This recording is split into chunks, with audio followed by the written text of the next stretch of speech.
Maraming salamat po!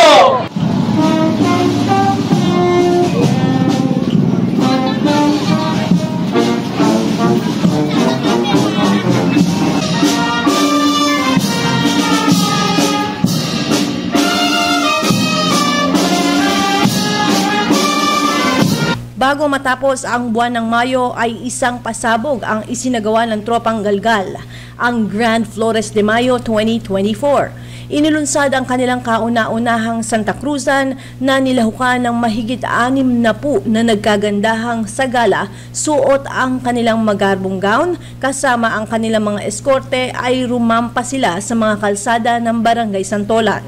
Hindi din nagpakabog sa kani-kanilang arko. Nagsimula ng alas 5 ng hapon at inabot ng gabi sa haba ng parada at dami ng sumama. Ikinaaliw ng mga residente nang makita ang mga cute na mga bata na game sa pagkaway at magagandang ngiti ng mga dalagita.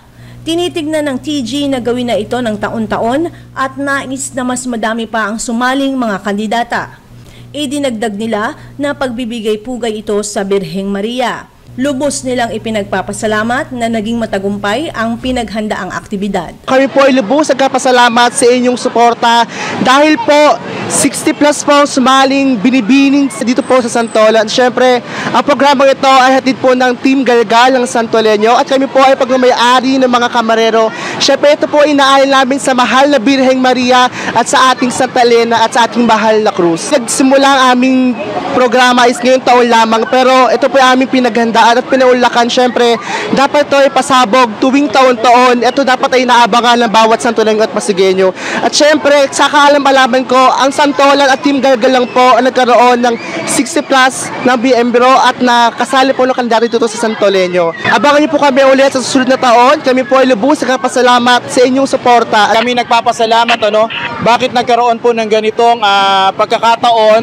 dito sa Barangay Santolan na matagal na panahon na po kasi nawala ang sagalahan dito sa Santolan. Actually, meron naman pong sagala, pero yung sagala ng kasama po ang Holy Cross Band, inilalabas ang krus na sinaunang panahon pa.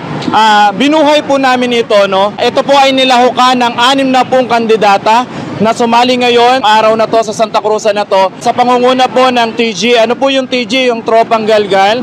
So kami rin po yung mga may-ari ng mga santo, mga kamarero. Binubuo po kami ng 20 na first time pong hinandle ng aming grupo. Awa naman ni Lord, nag-success naman. Maraming salamat po sa lahat po ng tumulong, sa lahat na nakibahagi po sa amin, sa lahat ng nag-sponsor. Hindi na po namin iisa-isahin. Kami po ay nagpapasalamat sa inyo. Narinawa sa susunod na pagkakataon, hindi lang 60 na candidates ang mailabas natin sa Barangay Santolan, kundi mas marami pa po.